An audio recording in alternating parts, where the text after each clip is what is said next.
Yo ho ho and a bottle of rum. Ixalan, the 76th expansion for Magic the Gathering, released on September 29, 2017, and brought the collectible card game to a brand new plane featuring pirates, merfolk, conquistadors, and, of course, lots of dinosaurs. Inspired by Mesoamerican culture, Ixalan features a story about desire. The desire for approval, the desire for exploration, the desire for power, and the desire for companionship. And everyone seems to be in a race to get what they want before anyone else. Now, without further ado, here is our story summary. The Gatewatch, having fled from their disastrous battle against Bolas on the plain of Amonkhet, planeswalked to Dominaria, where they had all agreed to go afterwards to reconvene with Ajani. Problem is, though, that only 4 of the 5 who took on Bolas made it there.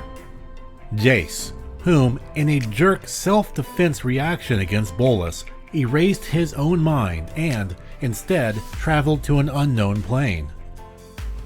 He wakes up on some tropical-like island with no knowledge of where he is and no memory of who he is. He explores the island and, after a while, realizes that he has magical powers. Testing out these newfound powers, he begins to see what he is capable of. He figures out a few tricks, then ponders if he is able to magically make himself disappear and appear somewhere else. He attempts this, but finds he is unable to do so despite his feeling that he should be able to. Exhausted from the attempt, he goes to take a nap. Meanwhile, in another not too far corner of the map, there is a woman named Huatli, a dinosaur knight of the Sun Empire. She yearns for the cherished title of warrior poet. She feels that coming up victorious in just a couple more battles against the various pirates and invading vampire conquistadors might be enough to get her there.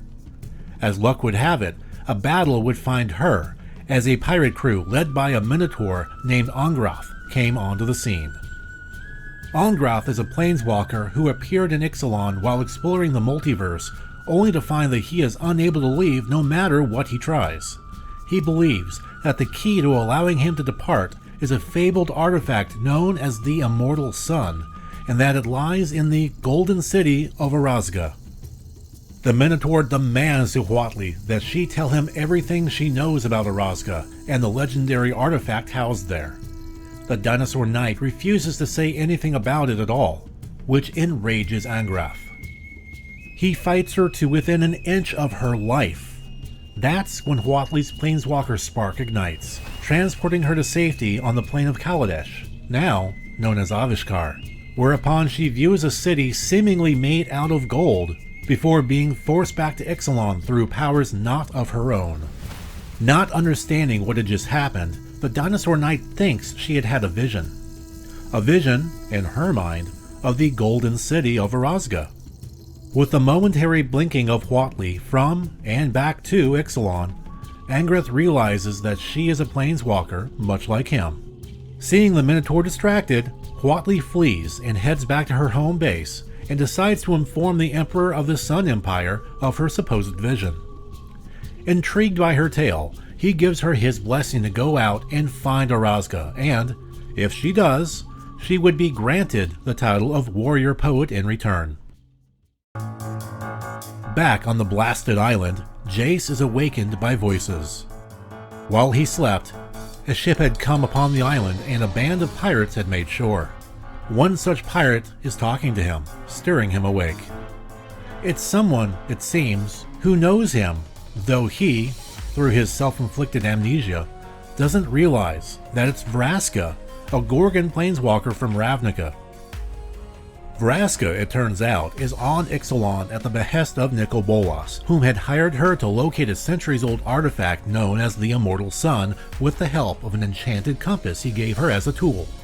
Should she locate it and bring it to him, he would ensure that she is made Guildmaster of the Golgari, the Ravnican guild to which Vraska belongs. Vraska, a skilled assassin, moves to end Jace's life now that she recognizes who he is, but stops when she realizes that Jace doesn't even know who he is. Instead, She brings him aboard her ship, the Belligerent. They set sail with plans to drop him off at the next port possible. Before that can even occur though, the Belligerent is attacked by a dreadnought led by vampire conquistadors.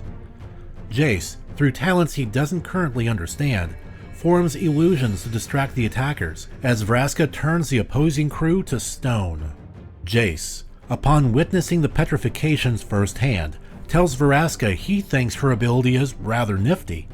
Taken a bit aback from the compliment as it's something the normal Jace would never have said, Vraska changes her mind about dropping Jace off at the next port and allows him to join her crew. As the Belligerent sails Ixalan's seas in search of their treasure, Vraska and Jace spend a good amount of time around one another. Enough time for each of them to find that they think the other to be rather cool. Together, along with the rest of Vraska's crew, they hunt for the immortal sun. Elsewhere across the map, though, others are also searching for the Golden City and the treasure that resides there. At Adanto, a conquistador fort, a brutal vampire knight named Vona looks forward to her next conquest in the name of the Church of Dusk, a church that places a heavy emphasis on the hunt for immortality. She's approached by a clergyman named Mavrin, who informs her of a snake-haired woman who possesses a magical compass, and that the compass can lead its user to the Golden City of Erasgo, a city that, according to the Order's leader, Alinda, can grant immortality thanks to a fabled relic there called the Immortal Sun. Meanwhile, another of Ixalan's cultures have heard rumors of the snake-haired lady and her magic compass. These are the river merfolk known as River Heralds, and traditionally, they're the protectors of Vraska. Problem is, they have no idea where the city actually is. Kumena, one of the River Heralds' leaders, tells the other two in the council, Kopala and Tashana, that it's probably best that they find the snake-haired lady and take her out for attempting to invade Erasga, wherever that might be. Tashana disagrees, stating that whether or not the city is found is irrelevant, so long as the immortal sun is left alone. Either way, the merfolk feel that something is approaching in the waves. Kumena and Tashana venture down to the beach and are greeted with the view of not just one ship, but two. The Belligerent is nearing landfall, as is a ship belonging to the conquistadors of the Legion of Dusk. In defense of Erasga, Tashana summons forth an enormous wave that scuttles both ships, wrecking them in the surf. Kumena, in response, knocks his councilmate out cold. A short while later, Jace and Vraska find their way out of the wreckage and, using the magical compass, begin to navigate the land. Vona follows just far enough behind to be unnoticed. Shortly thereafter, Huatli arrives on the beach. She notices the knocked out merfolk and brings her too, checking to see if she's alright. Despite her reservations against the Sun Empire, Tashana agrees to team up with Huatli, and they go off in the same direction as the others. Meanwhile, Vona sneaks up and attacks Jace and Vraska. She steals away the compass as Tashana and Huatli arrive. They, in turn, attack Vona and steal the compass away from her, and, as soon as they do, Tashana takes the device and tries to flee off on her own.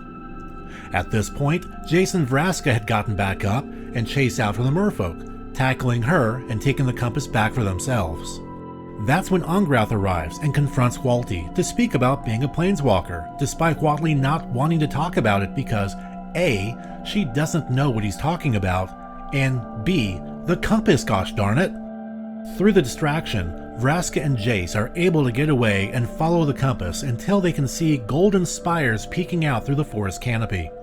As they approach the area near the edge of a waterfall, earthquakes shake the region as the city of Erasga seems to rise all on its own. The quaking earth causes Jace to lose his footing, and he goes plummeting down the cliff towards a violent confluence below. In shock, Vraska reaches out and tries to catch the falling mind mage, only to fall as well. As she does, she gets flashes of memories from Ravnica. The shock and stress of falling down a cliff, being swept down a waterfall, and striking his head upon landing in the pool of water below had unlocked the suppressed memories in Jace's mind. Each thought and each memory flooded him all at once and overflowed to nearby Vraska. The Gorgon then realizes that Jace is soon to remember that, on Ravnica, the two of them were enemies. At this point, though, she cares too much for him to allow any of that to matter, though she fears for the friendship the two now share. And that's where we'll leave the story of Ixalan for now. Of course, there's still plenty more to say in terms of the actual Magic set. Vale, mariachi! Design for Ixalan was co-led by Mark Rosewater and Ken Nagel. Development was co-led by Eric Lauer and Sam Stoddard. Cynthia Shepard led art direction.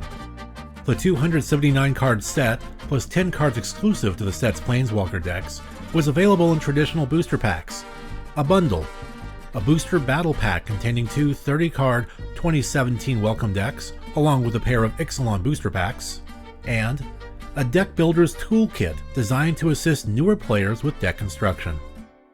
Also available was the aforementioned Planeswalker decks, each of which containing a ready-to-play 60-card deck with one of two specific Planeswalkers at the helm: Jace, Ingenious Mind Mage, and Hualti, Dinosaur Knight. Ixalan is a typal set with four main factions: Blue-Green Merfolk, White-Black Vampires, Blue-Black-Red Pirates, and White-Red-Green Dinosaurs. These factions represent, in order, the River Heralds, the Legion of Dusk, the Brazen Coalition, and the Sun Empire. The Brazen Coalition itself is further split between four two-color pairs, representing the four fleets of ships that make up the Coalition. Black-Blue Deadeye Fleet, headed by Deadeye Quartermaster. Black-Red Dire Fleet, headed by Dire Fleet Captain. Black-Red Fathom Fleet, headed by Fathom Fleet Captain. And Blue-Red Storm Fleet, headed by Captain Lannery Storm. The set features 3 returning mechanics, as well as 2 newer ones. Returning in Ixalan is Raid, which made its debut in Khans of Tarkir, Crew, which debuted in Kaladesh, and Transform, which made its debut in Innistrad, along with the concept of double-face cards. All of the set's double-face cards have a land on the back side, along with a special map-inspired card frame meant to symbolize the spirit of discovery. But one idea I really liked was the idea of having locations. I think this might have been something that Ken spearheaded originally. And so we were trying to figure out what locations meant. We went through a bunch of design, but then eventually we came to the idea of, could we boil down exploration to a singular card? And so the idea that we came up with is the idea of using double-face technology.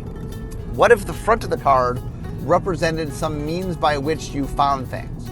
And the idea was that the front part of it was some kind of quest for you to find the land on the back. The 2 new named mechanics found in Ixalan are Enrage, which is an ability word that cares about damage being dealt to something. When that happens, a triggered effect goes off. This is the signature mechanic of the set's dinosaurs. We like the idea that if you somehow harm a dinosaur, he's not happy about it, or she. They are not happy about it. And the idea was that Enrage, like if you get into a fight with a dinosaur, that's bad, because damaging a dinosaur is bad. Or if somebody, even you try to kill it with direct damage, or its controller, hits it with direct damage, not enough to kill it, but enough to trigger it, it lets you do some cool things. Explore, an ability that allows the player to reveal the top card of their library. If that card is a land, it is put into the player's hand. If it isn't the land, the player instead puts a +1/+1 counter on the exploring creature and can decide whether to put that card back on top of the library or simply toss it into the graveyard. So the idea was something good's going to happen. Maybe I get a land and that's good, or maybe my creature gets bigger and that's good. And the idea was these things would be flavored as explorers. That's why it was on creatures. These creatures were explorers. And so they played with that, and it really was fun, and it played into the exploration theme.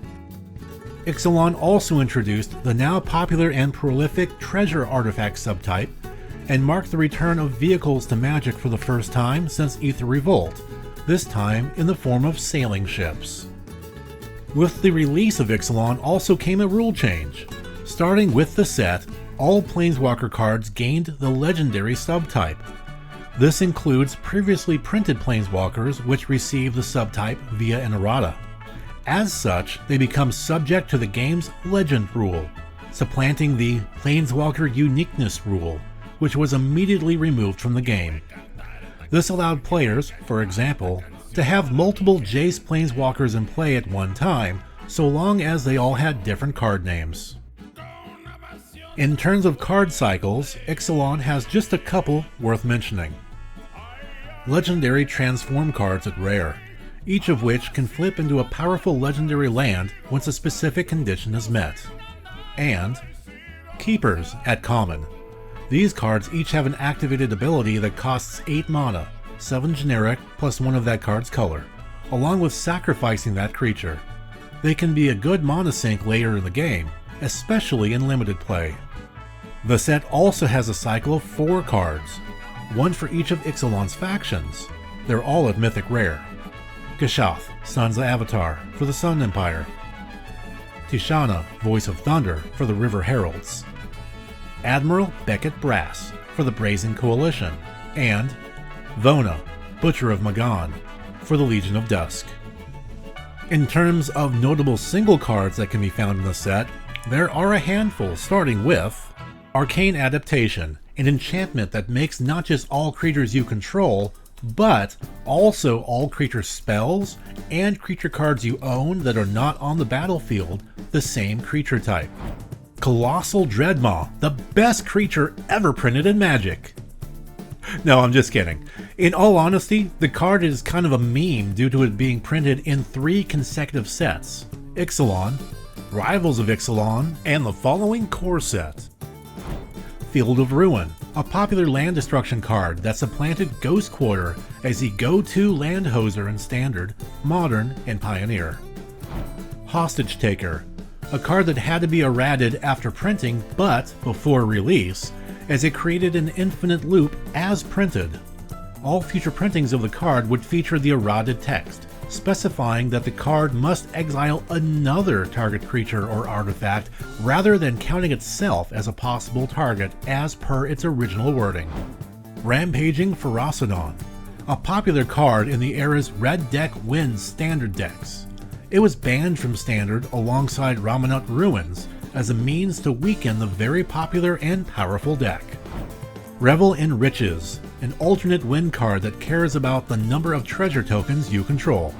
Settle the Wreckage, a staple board wipe in white at instant speed that has the potential of taking out all of an opponent's creatures all at once. Shaper's Sanctuary, a sideboard staple in green creature-based decks that helps add extra value against opponents' removal and control spells. Siren Stormtamer, a 1-drop flyer that helps add an element of control to blue aggro decks. Star of Extinction, a sorcery that deals 20 damage to each creature and planeswalker, which is the highest preset amount of damage by any one spell in the game. Tocatli Honor Guard, a sideboard card that stops creature enter the battlefield abilities from triggering. And Unclaimed Territory, a land that can tap for any color of mana for typal decks. Ixalan, of course, included a number of promotional cards, including, among others, a date-stamped rare or mythic rare that was included in each pre-release kit, Burning Sun's Avatar as a buy-a-box promo, a Bishop of Rebirth for draft weekend, a foil Unclaimed Territory as a Magic League prize, and a full art foil Walk the Plank for Magic Open House participants. Something else of note worth mentioning are the backsides of the various transform cards, as many of them pull inspiration from popular or powerful land cards from Magic's past, such as Adanto, the First Fort, pulling inspiration from Alliance's Keldoran Outpost, Itlimoc, Cradle of the Sun, paying homage to Urza Saga's Gaia's Cradle, and Spires of Orazca, pulling inspiration from Maze of Ith from the Dark. And for some final thoughts on Ixalan, here again is Magic the Gathering head designer Mark Rosewater. My takeaway from Ixalan was we tried a lot of interesting things. We learned a lot from it. In some ways, it was a very valuable set because we learn some things in the future that will make us better at designing these kind of sets in the future. But it did mean that some things didn't work out quite as strongly as I'd hoped, and it definitely was a set that like people were more excited learning about it than they were playing it, and that usually means that there's we erred on our side and some things that we need to fix. So where does Ixalan rank among Magic the Gathering sets in your mind? Let us know your thoughts in the comments section. If you enjoyed this video, please click on that like button and subscribe to Magic Untapped if you haven't done so already. Also, we have a tip jar on Patreon if you would like to support the channel monetarily. We appreciate your support, and thank you for watching this video.